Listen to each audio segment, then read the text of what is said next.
Hello everyone, पिछले part में हमने देखा था वेइन क्रॉन्ची को अपने पास्ट के बारे में सब कुछ खुल से बता देता है, लेकिन वो अपना प्लान के बारे में क्रॉन्ची को कुछ नहीं बताता।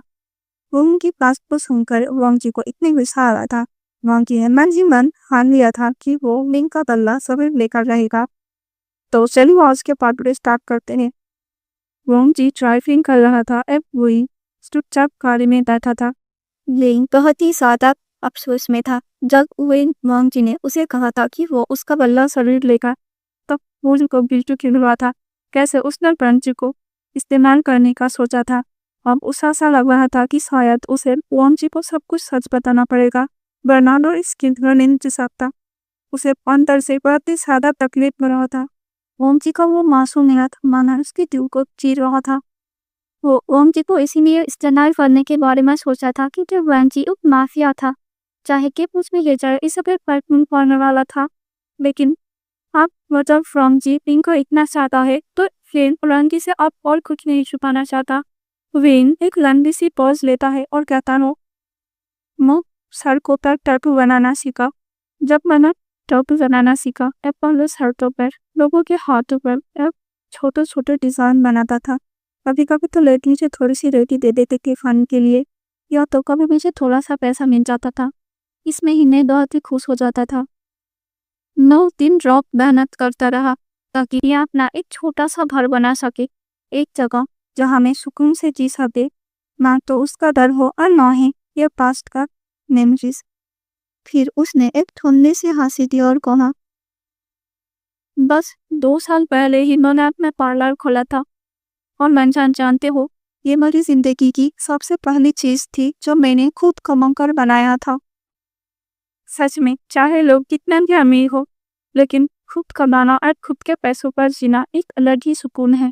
ना तो आपको किसी का डर लगा रहता है और ना ही आप किसी और के लिए जीते हो। उस टाइम सिर्फ और सिर्फ आप अपने लिए जीना चाहते हो और अपने बारे में सोचते हो। और फिर मैं उससे बदला लेने का सोचा।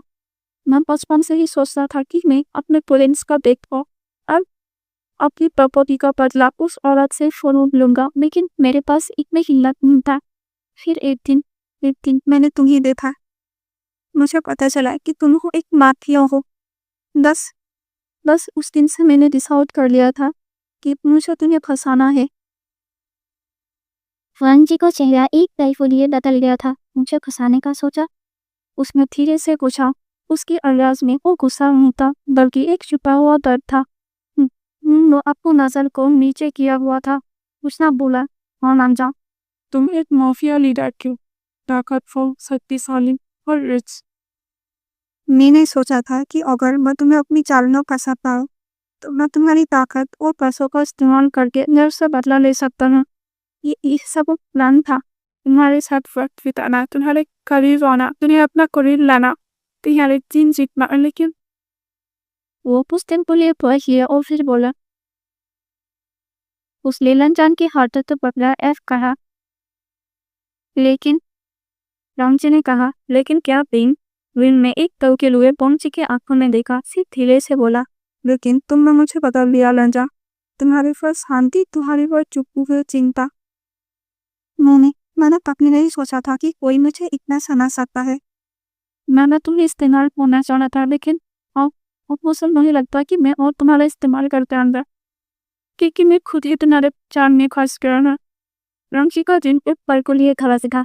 स्नो किंग को छमझों को अपने हाथों में लिया और बोला, तुम किसी को जान में नहीं खसना, तुम मेरे साथ हो। विंग की आंख में से एक आंसू गिर पड़ा। इस नल्लांचे के हाथे पर छोड़ा और बोला, थक गया हो लंजा, सालों से भागते ही, सालों से छुपते इसलिए मैं उसको खत्म करना चाहती हूँ। और मैं इसको एक अंत चाहता हूँ, लेकिन अब अकेला नहीं। रंजी ने उसकी आंखों ने देखा और धीरे से बोला, तुम अकेले नहीं हो विंग, मैं तुम्हारे साथ हूँ हर कदम पर। विंग ने हल्की सी मुस्कुराहट दी, पहले बात वो भी दिल से। तो फिर लंजा, उसे खत्म करो, मुझे अपनी जिंदगी वापस चाहिए। रंजी ने उसके हाथों को पकड़ा और बोला, ये मेरा वादा है बेन, वो तुमका कभी नहीं कर पाएगी, कभी भी नहीं। ये कहकर रंजी ने अपनों गाड़ी के स्पीड को थोड़ा और ज्यादा बढ़ा दिया। लेकिन वो सफर अब अलग था। वुइंग का दर्द अब सिर्फ वुइंग और यी पर सिर्फ वॉन्ची का भी दर्द बन गया था। दोनों के बीच एक नई समझ बन चुकी थी। एक रिश्ता तो शायद एक प्रेम से शुरू हुआ था, लेकिन अब प्यार और भरोसा की तरफ बढ़ रहा था। फ्रांसी का माफिया नेटवर्क अब विंग के दुश्मनों को ढूंढने के लिए काम पर लग गया था। विंग के स्टेपमदर, एक औरत जो अपना नफरत और हवस में अंधी हो चुकी थी, अपनी दोनों को निशाने पर थी। लेकिन विंग का दिल अब सिर्फ बदल लेकिन विंग का दिल अब सिर्फ बदले के लिए नहीं, बल्कि एक नई शुरुआत के लिए भी धड़क रहा था। रात का अंधेरा अभी भी शहर पर छा चुका था, लेकिन वांगजी के विला के अंदर की अलग ही करनी थी। विंग एक तरह से सोफा पर बैठा था। उसके हाथ में एक ग्लास पानी था, लेकिन उसकी आंखें फ्रांची के हर कदम को और से देख रहा था। वेंटी अपने डेस्क पर खड़ा हुआ था, एक फूल हाथ में लिए, और उसकी आवाज में एक ठंडक थी जो कि माफिया लीडर के रूप को साफ साफ बरकरार रख रहा था। हाँ, उसका पता लग रहा, मुझे होप डिटेल्स चाहिए। जो कहाँ है, किसके साथ है, और उसका अलग प्लान क्या है। योंगजी ने एक गंभीर सी धैर्य के साथ अपने फोन पर कहा। इस दौरान उसकी आंखें एक पल के लिए भी नहीं झुकी। फोन के दूसरी तरफ से आवाज आया, ओके बॉस, और फिर कॉल काट गया। वुल्म ने ग्लास नीचे रखा और बोला, लंचा, तुम सच में ये सब मेरे लिए कर रहे हो? वांगजी ने उसकी तरफ तल्ला। उसकी आंखों में एक गहरा विश्वास था। मैं ये तुम्हारे लिए नहीं, हमारे लिए कर रहा हूँ रोइल। अब इनका दिल एक पल के लिए धड़क उठा। हमारे लिए? उसने अपने मुस्कुराहट छुपाने की कोशिश किया। जो रान वांगजी अब भी थोड़ी देर पहले फोन पर बात करते हुए अब माहिया अवतार में था, वो अब ट्विंग को देखते ही एक छीकी बुल्ली बन गया था और एक अलग ही इंसान बदल गया था। और रंजन को ऐसी रूप में देखकर वुइंग की आदत आखिर कैसे छूटती। वुइंग ने एक पॉइंट मारते हुए रंजन को कहा, रंजाओ, तुम गिना कितने फिल्म हो गए हो। वांगजी ने उसके मजाक का जवाब नहीं दिया। वो वुइंग के करीब और उसके सामने बैठ गया। तुम्हारी स्टॉप मदर, उसकी ताकत खत्म होने वाली है। मेरे लोगों ने उसका पता लगा लिया है। वो अब भी तुम्हें ढूंढ रही है, लेकिन उससे अकेले नहीं है। उसने एक छोटा सा गन हायर किया है। वही लोग जो तुम्हारे पार्लर पर हमला कर रहा था। यून का चेहरा एक फैशनीय सफेद पड़ गया। गन? तो यह सब उसका प्लान था? और अंजना उसके हाथों को पकड़ा बोला, हाँ, लेकिन वो तब का मिनी ले सकते। मैं उसको वो दूंगा, तुम्हें उसके डर से आज़ाद कर दूंगा, हमेशा हमेशा के लिए। रेई ने एक गहरी सांस ली। रंजा, मैं उसे खत्म करना चाहता हूँ, अपने हाथे से नहीं, लेकिन अपने तर्ज से मुक्ति। मुझे अपने तर्ज से मुक्ति चाहिए। लेकिन तुम्हें कैसे करेंगे? वांगजी ने एक पल के लिए चुप होकर उसकी आंखों में देखा, फिर बोला, मैं उसे उसी तरह खत्म करूंगा जिस तरह वे तुम्हें जो पहचाना चाहती थी, उसके अपने खेल में। कुछ ही घंटों के बाद फ्रांसी के माफिया नेटवर्क फुल एक्शन में थे। एक पुराने वेयर हाउस के बाहर साले के रनी ने वांगजी के आदमी छुपाकर गहरा पहरा दे रही थे। फिल्म भी वांगजी के साथ था। एक काली गाड़ी के अंदर बैठा था, अपनी आंखों को बंद किया, अपने दिल को शांत करने की कोशिश कर रहा था। उसने कहा, रंजन। मजलूम ने धीरे से कहा, अगर ये गलत होगा तो? वांगजी ने उसकी तरफ देखा और बोला, कुछ गलत नहीं कर पाए, मैं तुम्हें हार लेने में दूंगा। लोम ने एक हल्की सी मुस्कुराहट की। तुम्हें मुझ पर इतना भरोसा क्यों मलंजा? वांगजी ने जवाब दिया, क्योंकि तुम मेरी वजह से हो। तब वो आदमी ने गाड़ी के पास आकर वांगजी को इशारा किया। दर्श, वो अंदर है। अपने ज्ञान के साथ हमला शुरू कर दिया। वांगजी बस एक बार फोन की तरफ देखा और फिर बोला, शुरू करो। वेयर हाउस के अंदर फिल्म की स्टेप मदर नी जुआन एक तरह से टेबल पर बैठी थी। उसके सामने उसके हालात उंडेस करे के उसके चेहरे पर एक खतरनाक मुस्कुराहट थी। वो दुश्मन, आज नहीं तो कल तुम्हें मेरे हाथ पर लगना नहीं होगा। फिर करके उसने एक केकल स्माइल दी और फिर उनके कुंडे को इशारा किया। लिन पिछलन को ठोका। तरखड़ा तक उसे मारने की बिल्कुल कोशिश मत करना। जो सिर्फ और सिर्फ मेरा है, उसकी वजह से की जिंदगी बर्बाद हुई है। मैं भी सब खत्म करके लिए जान लूंगी, लेकिन उसके पहले मुझे उससे अपना काम हासिल करना है। उसे नवी शरीयत को पूरा करना नहीं होगा। इल कह के उसने इल डेविलिस रूप दिया, लेकिन उसके साथ खत्म होने से पहले ही पुअर हाउस के दरवाजे पर एक जोर से धमाका गया। चारों तरफ धुआं फैल गया और फ्रांची को अपने अंदर घुसाए। इस जान का चेहरा एक और फिर सफेद कर गया, लेकिन उसने अपने आप को समझाया, संभाला और चिल्ला कर बोली, ये पन है जो कही है उनको चाहता रोको। उसका कहने आगे बढ़ा, लेकिन वांगजी तो ट्रेंड फाइटर्स के सामने वो कुछ भी नहीं थे। गलों की चारों तरफ कलियों की आवाज सुनाई दे रहा था। छुरी के टकराने की छन छन शब्द कुछ एक हिचक में बदल गया था। अब वांगजी खुद अंदर आया। उसके हाथों में एक पान थी और उसकी आंखों में एक ठंडी चिंगारी थी। एशियान ने उसे देखा और हंसे। तुम कौन हो? मेरे रास्ते में क्यों आए हैं? वांगजी ने सीधे जवाब दिया, मैं वो हूँ जो पेंग को बचा रहा है। तुम्हारा खेल खत्म हो गया है ईशियान। ईशियान का चेहरा खुशी से लाल हो गया। यही सिर्फ बेवकूफ लड़का मेरी वजह से जिंदा है। मैं उसे अपना बनाने वाली थी, उसने मुझे ठुकरा दिया। वह फ्रांची ने एक कदम आगे बढ़ाया और बोला, वो तुम्हारा नहीं मेरा है, और तुम उसके पास कभी भी नहीं पहुंच सकती। तभी हे चियान के एक गुंडे ने फ्रांची पर पीछे से हमला करने की कोशिश किया, लेकिन फ्रांची ने तेजी से पलटकर उसे एक गोली मार दिया। एशियन ने मौका देखकर अपनी गन उठाई, लेकिन उससे पहले ही वो कुछ कर पाती फ्रांची के एक आदमी ने उसके हाथों पर गन चला दिया और उसके हाथों से गन छीन ली। हीर जान अब बिल्कुल अकेले हुए थी। उसके सारे गुंडे चारों तरफ पड़े हुए थे। वांगजी ने उसके सामने खड़ा होकर बोला, तुम्हें उसका फैमिली को खत्म किया, उसे सालों तक दर्द दिया, अब तुम्हारी पारी है। इस यान ने एक काटते हुए हंसी दिया। वो अपने आप को मजबूत दिखाने की कोशिश तो कर रहे थे, लेकिन कहीं ना कहीं वो अंदर से बहुत ज्यादा डरी हुई और सहमी हुई थी। तुम मुझे मार दोगे, वो लड़का तुम्हें कभी माफ नहीं करेगा। ये जवान अब वांगजी को मैनिपुलेट करने लगी थी। वांगजी ने उसकी बातों का कोई भी जवाब नहीं दिया। उसने अपने आदमियों को इशारा किया और वो मेल जियान को बंद कर ले गया। वो जिंदा थी, लेकिन अब कभी फिंग के पास नहीं जा सकती थी। वांगजी ने उसे जेल के हवाले करने का फैसला किया था, ताकि फिंग को बदले का बोझ ना उठाना पड़े। इस दौरान विंग खाने में ही बैठा था। वो आज जाने के साथ था, लेकिन वांगजी ने विंग को बिल्कुल भी अलाउ नहीं किया था अंदर जाने के लिए। विंग अंदर बैठे बैठे टेंशन नहीं था कि क्या हो रहा है। अब वांगजी को पता था कि अगर वो यूजियान को मार देगी, आज शायद विंग उससे नहीं ये सब बोल रहा है कि वो उसे मारना चाहता है। लेकिन फीचो ने कली की वही के अंदर इस बदले की भावना खत्म हो गया, तो फिर वो पूरी जिंदगी एक गल्ट केस में जिएगा। वांगजी फिंग को अच्छी तरह से जानता था कि फिंग का मन कितने साथ है, ताकि तो फिंग वांगजी को धोखा देने के बाद भी छुपा नहीं पाया। इसीलिए वांगजी ने ये फैसला किया था। लाल से थी, फिंग बहुत ज्यादा मासूम था और वांगजी फिंग को ऐसे किसी के फिंग के हाथों से किसी को मरवा कर उसे अपने जैसा माफिया बिल्कुल नहीं बनाना चाहता था। देखते ही देखते इन सब चक्कर में अब सुबह हो गया था।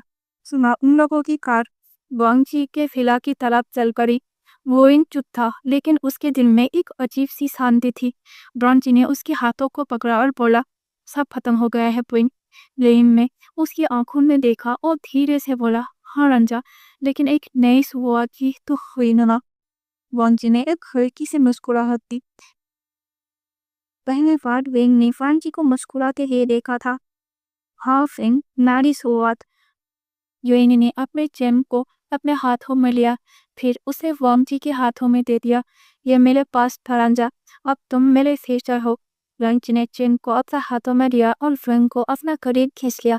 दोनों के बीच एक नई कहानी शुरू हो चुकी थी। एक कहानी जो तत्सों में गई, लेकिन प्यार और भरोसे पर खत्म गई। अब विंग को वांगजी के हुला में रहते हुए कुछ दिन हो गया था। दिन अपने फॉलोअर वापस जाने तो चाहता था, लेकिन वॉन्जी ने उसकी सेफ्टी के बारे में सोचकर तो उसे जाने के लिए अलाउ नहीं किया था। और इनसेल चेक करने कुछ दिनों से विन बहुत ही ज़्यादा स्ट्रेस था और वो भी अपनी लाइफ में थोड़ी सी शांति चाहता था, इसलिए वो वॉन्जी के विला में ही रुक गया था। वॉन्जी अब थोड़ा टाइम उसके साथ अपने विला में रहने की कोशिश करता था। जब फिर पंची को टाइम मिलता वो अपने विला में फ्रेंड के साथ ही टाइम बिताता था। लेकिन जब पंची को कुछ मिशन के चलते बाहर जाना पड़ता रहा तब फ्री उस विला में अकेला ही रहता था। उसके साथ कुछ सर्वेंट्स भी होता था और पंची ने पूरे विला के चारों तरफ से बॉडीगार्ड से सिक्योर कर दिया था। आज सुबह फिर वांगची को किसी मिशन के लिए विला से बाहर जाना पड़ा था। ये उनका दिल तेजी से धड़क उठा जब उसने उस कमरे के अंदर कदम रखा। अंधेरा, सन्नाटा और एक अजीब सी बेचैनी, सब कुछ उसके सामने था। बेड पर उठ लड़की थी, लेकिन वो सोई हुई नहीं थी, बल्कि बेहोश थी। उसके हाथ और पैरों को पेड़ से बंधा हुआ था। उसके एक हाथों में एक टेप से चना लगा था। हुएन का दिमाग एक पल के लिए सुन्न हो गया था। उसने ध्यान से देखा, लड़की के जिस्म पर हर जगह निशान से घिरे हुए थे, दाग, धब्बे और बुलंग में चोट का जख्म, जैसे किसी ने उसके साथ बहुत ही बुरा किया हो। रंजा, ये क्या है? वेन ने धीरे से अपने आप से कहा। उसकी आवाज में एक अजीब सा डर था। क्या फांसी ने ये किया है? उसकी दिल में एक शक जग गया था, लेकिन कोई वांजी से सवाल पूछने की हिम्मत नहीं जुटा पा रहा था। वो उस लड़की के करीब आ गया, उसके चेहरे को देखा। ये खूबसूरत तो थी, लेकिन उसकी आंखें बंद थी और उसका सांस लेना भी धीमे निकला था। उनके हाथ काम किया कि ये पौंची का असली रूप था। क्या वो उससे भी छुपा रहा था? तभी उसे एक दिन की बात याद आई। कुछ दिन पहले हुई ने पौंची को उसी कमरे में जाके ये देखा था। वो रात गहरी थी और दिन के किला कॉरिडोर में घूम रहा था। जब उसने पौंची पर छुपके से अंदर जाते हुए नोटिस किया, लॉन शीशा को अपने निशान के लिए निकल गया था। तब पिंक को अकेला बहुत ही ज्यादा बोरियत फील हो रहा था। ने सोचा कि वो कुछ तो विला की गार्डन में टाइम बिताए।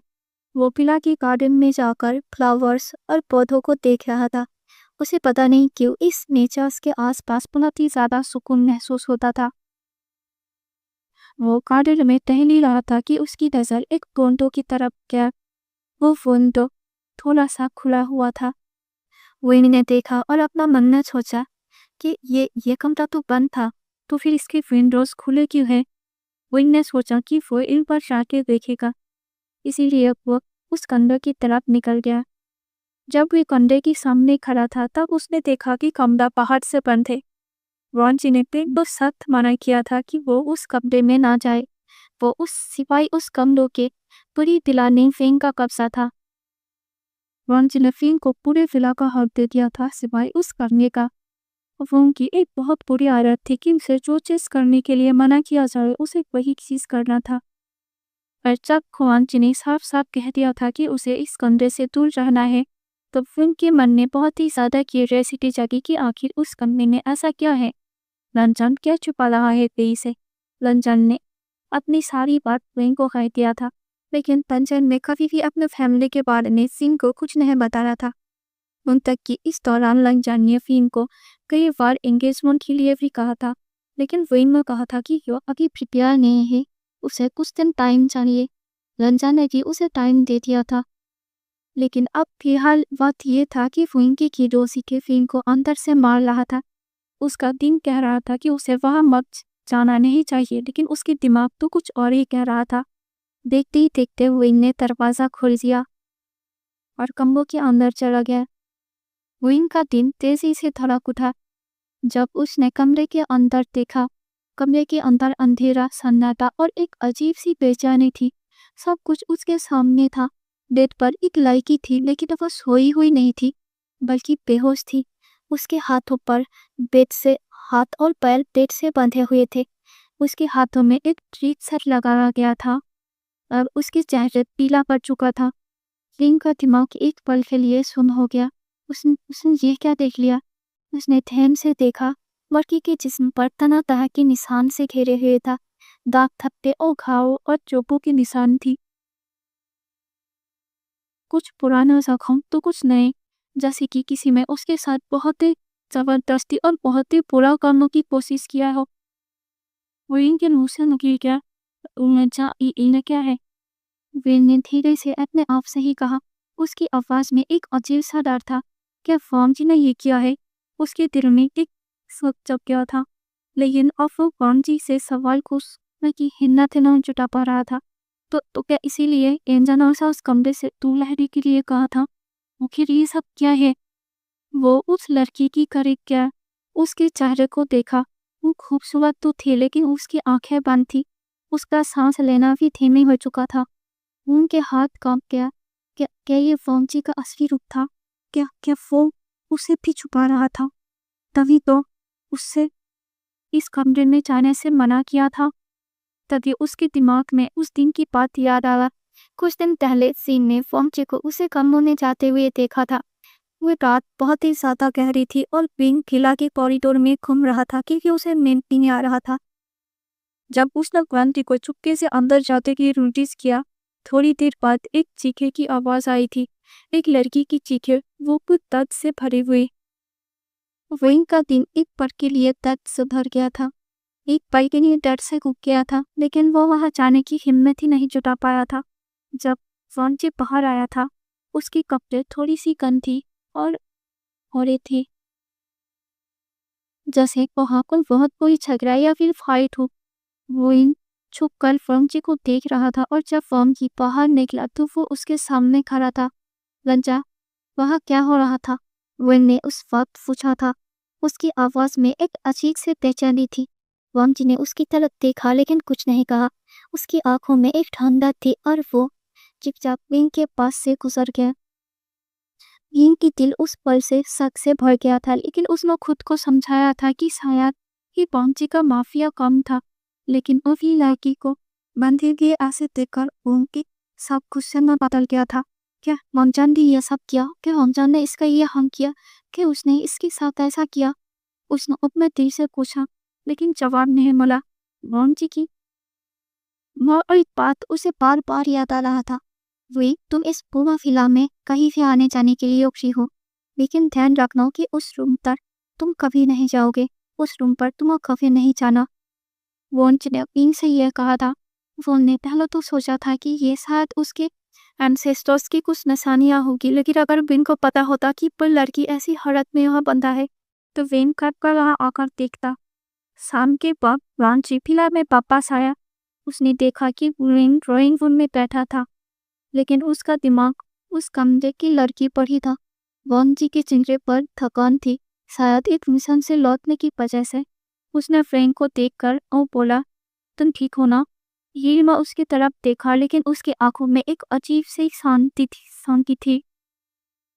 उसने अपने फेशियल एक्सप्रेशन को बदलते हुए कहा, हाँ लंजा, तुम कहीं थे? उसने पूछा। अपने आवाज को शांत करने की कोशिश कर रहा था वो। एक काम था, लैंची ने जवाब दिया और अपना कोट उतारने लगा, लेकिन विक का दिमाग अब उस पर नजर रखने का फैसला करता है। वो लैंची के हर कदम को पैर से देख रहा था। क्या वो सच में इसे कुछ छुपा रहा था? क्या उस लड़की की यह हालत के पीछे गोंगजी से मिदार था? क्या वो लड़की सच में गोंगजी के हाथों का शिकार थी? अब रात गहरी होने लगी और विंग का गुस्सा बढ़ते गया। उसने सोचा, मैं लेमा नहीं रुक सकता। अगर लंजा ऐसी इंसान है तो मैं उसके साथ नहीं रुकूंगा। उसने अपना छोटा सा बैग उठाया और दरवाजे की तरफ बढ़ने लगा, लेकिन जैसे ही उसने दरवाजा खोला, वांगजी उसके पीछे खड़ा था। विन, तुम कहाँ जा रहे हो? वांगजी की आवाज में एक अजीब सी बेचैनी थी। विन ने पलट कर उसकी तरफ देखा। उसकी आंखों ने गुस्सा था। मैं यहाँ नहीं रुक सकता रामा, तुम मुझे कुछ छुपा रहे हो। उस कमरे में वो लड़की, तुम मुझसे के साथ क्या किया? वांगजी का चेहरा अब टेल हो चुका था। कहा उस कमरे, क्या तू उस कमरे में गए थे? विंग कहता है, ये मैटर नहीं करता रणवन जी, पहले तुम मुझे उस सच के बारे में बताओगी कि वो लड़की उस कमरे में क्या कर रही थी और वो तुम्हारे साथ कितने दिन से थी, और क्या तुम उसके उस हालत के पीछे बचाऊं? वॉन चिनेपोंग की तरफ देखा लो कि कुछ नहीं कहा। उसने सिर्फ कहा, तुम्हें जानने की जरूरत नहीं है। लेकिन वेन ने कहा, ठीक है, तुम मुझे कुछ नहीं समझते ना, मुझे जानने की ज़रूरत नहीं है, तो फिर मुझे एक की कोई ज़रूरत नहीं है, मैं जाना ना, गुड बाय। वही कहकर वेन वहाँ से बाहर निकलने लगा, लेकिन फॉन्टी ने वेन के हाथों को पकड़ लिया और कहा कि तुम नहीं जा रहे हो, तुम्हारे ऊपर खतरा है। मेरे लोग, मेरे दुश्मन तुम्हें पहचान चुके हैं और वो तुम्हें हम कर सकते हैं। वेन ने कहा, तुम्हारे दुश्मन? क्या तुम काफी नहीं है मुझे हम करने के लिए? तुमने उस लड़की की क्या हालत किया है? क्या वो लड़की भी मेरी तरह एक नहरा थी? क्या उसने मेरी तरफ हाँ नहीं कहा इसलिए तुम उसकी ऐसी हालत किया लंजा? वंची की आंखों में अब आंसू आ चुका था। वेन की ये सब बातें वंची के देह में एक छुरी की तरह चुभ रहा था। वंची अपने फूटे ही आवाज में कहता है, वेन, क्या तुम मेरे बारे में ऐसा सोचते हो? वेन कहता है, मैं क्या सोचता हूँ ये बीरू बात नहीं है लंजा। इम्पोर्टेंट तथ्य ये है कि तुम मुझे सच छुपा रहे हो। मैंने अपना पूरा सच तुम्हें बता दिया। मैंने अपने हम झूठ हर सच तुमसे शेयर किया, लेकिन तुम मुझसे ना कभी अपना फैमिली के बारे में बताया और इस लड़की के बारे में तो छोड़ ही दो। इसे तो तुम मुझे छुपाना चाहते थे, बताना तो दूर की बात है। तुम्हें पता है लंचा, मैं इतने दिन से अपने आप में एक गिल्ट में जी रहा था। मुझे लगा था कि मैं तुम्हें धोखा दे रहा हूँ। मैंने तुमसे झूठ कहा था, तू इसके माल करना चाहा था। मैं इस गिल्ट में जी रहा था, लेकिन यहाँ तो कुछ और ही है। मैं एक पल के लिए तुम पर भरोसा कर बैठा था, शायद तुम बस चाहने लगा था और मैं तुम्हें हाँ करने के बारे में सोच रहा था लंचा, लेकिन तुमने इतना बड़ा सच मुझसे छुपाया। ठीक है चलो, जो किया सो किया, लेकिन अब मैं तुम्हें एक लास्ट मौका देता हूँ। तुम मुझे सब कुछ सच बताओगे अपने फैमिली के बारे में, इस लड़की के बारे में। ठीक है, तुम मुझे बताओ लंजा, बताओ। लेकिन वॉन्ची कुछ नहीं कह रहा था। वेन कहता है, लंजा, तुम ऐसे चुप तो मत रहो, कुछ तो बोलो। ठीक है, मैं चला जाता हूँ। वॉन्ची कहता है, बात साफ दे। वेन कहता है, तो फिर क्या करूँ? तुम उस लड़की को टॉर्चर करते हुए देखो। ये देखो कि तुम उस लड़की के साथ मेरे सामने एक छत के नीचे होते हुए क्या क्या करते हो, उसे कैसे दर्द देते हो। वॉन्ची कहता है, वेन प्लीज ऐसा मत करो। वेन कहता है, ऐसा ना कहो तो अब क्या कहूँ लंजा, तुम मुझे मजबूर कर रहे हो। क्या ये सच ना करवा है कि तुम मुझे एक सच नहीं बोल पा रही हो? मैंने अपनी अच्छी बुरी सब कुछ तुमसे शेयर किया, लेकिन तुम मेरे साथ एक सच तक नहीं शेयर कर पा रही हो। आखिर तुम ऐसे मुझे प्यार करते हो लंजा? दोनों की आंखों में आंसू थी, दोनों में रो रहे थे और शायद अपने दर्द को बयां करने की कोशिश कर रहे थे। राम जी की तरफ एक उम्मीद नजर से देखता है कि शायद वॉन जी उसको कुछ कहते। वेन कहता है, एक लास्ट वार्निंग निंजा, तुम मुझे बताओगे कि नहीं? लेकिन वॉन जी चुप रहता है। वेन कहता है कि ठीक है लान जी, गुड बाय, अब हम कॉफी नहीं मिलेंगे। ये कह के वेन वहां से जाने ही वाला था कि वॉन जी उसका हाथों को पकड़ लेता है। वॉन जी एक पल के लिए वो डर गया था, क्या वेन सच में उसे छोड़कर चला जाएगा? वॉन जी कहता है, ए वेफुको वेन, मैं पता था नहीं, मैं सब बताऊंगा। मैन अब गुस्से में आ चुका था। उसने अपने हाथों को वॉन्ची के हाथों से छटक लिया और चिल्लाकर बोला, क्या बताओगे? हाँ, ये बताओगे कि तुम उसे भल का रखा है तुमने, कि तुम उसके साथ वही किया जो मेरी मदद मोरे साथ करने की कोशिश करना चाहती थी। वॉन्ची की आंखें एक पल के लिए खिली हो गई, लेकिन उसने अपने आप को संभाला। वे वो मेरी बहन है। वो का गुस्सा एक पल के लिए रुक गया। क्या नीचे का सच वेन को एक पल के लिए द्विधा में डाल दिया था। वॉन्ची ने एक गहरी सांस बड़ा, ये मेरी बहन यान में है, मुझे तारी बहन, मेरी लान फैमिली से होगी। हम एक फेमस फैमिली थे, लेकिन एक दिन एक मुफिया लीडर की नजर मेरी बहन पर पड़ी, सो उसे पाना चाहता था किसी भी कीमत पे। उसने मेरी फैमिली में मेरी सिस्टर के लिए कई बार रिश्ता भेजा। जबकि मेरी बहन 12 साल की थी, तब से उसकी नजर मेरी बहन पर थी। वो हर साल मेरे घर पे रिश्ता भेजता था मेरी बहन के लिए। वो बहुत ही ज्यादा एजड इंसान था। हालांकि वो नाखिया था, फिर भी मेरे घर वाले एक पल के लिए सोचते, लेकिन वो एक बूढ़ा इंसान था और मेरी बहन एक छोटी सी बच्ची थी। मेरी फैमिली ने हर बार उसे ठुकरा दिया। इस बार मेरी फैमिली इतना गुस्सा है कि वो उसे मारने की हुक्म दी। मेरी फैमिली ने उसे जेल भेजने की धमकियां दी। इस बात से ओ माफिया बेन फुहान बहुत ही ज्यादा फर्क किया और उसने एक दिन मेरे पूरी फैमिली को खत्म कर दिया। मेरी घर खिला हमेशा से चारों तरफ से बॉडीगार्ड ही घिरे होते थे, लेकिन एक दिन उसने सारे बॉडीगार्ड्स को खाने में कुछ मिला दिया था और सारे बॉडीगार्ड्स बेहोश हो गए थे। उस वक्त उसने हमारे घर में आई और मेरे स्पाइंस को मेरे अंकल को मार डाला और मेरी सिस्टर को अपने साथ उठाकर ले गई। मिया उस वक्त ऑस्ट्रेलिया में था। मैं डॉक्टरी की पढ़ाई कर रहा था। हमारे घर में यह सब कुछ चल रहा था। मुझे भनक से नहीं लगा।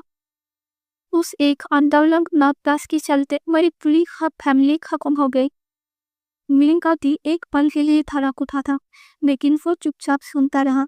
अमोंटे ने आगे का कहा, उसने यान्डी के साथ बहुत ही बुरा किया। उसके जिस्म पर यह निशान उसके हाथों के लिए।